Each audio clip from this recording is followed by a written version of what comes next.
Ever open Ome TV and get stuck on that annoying accept or reject screen before you can even start chatting? If you want to turn that off once and for all, here's the quickest way to do it. First, open the Ome TV app on your phone. Look toward the top right corner or inside the main menu to find the settings option.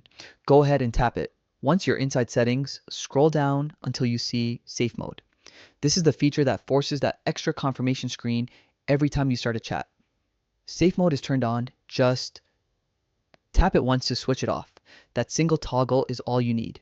Turning it off removes the accept or reject step so the app connects instantly when you start a chat.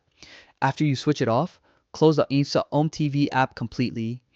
Don't just swipe away, fully close it, then open it again to make sure the change saves properly.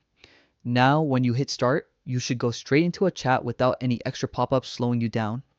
Quick, simple, and you're ready to meet new people faster than before.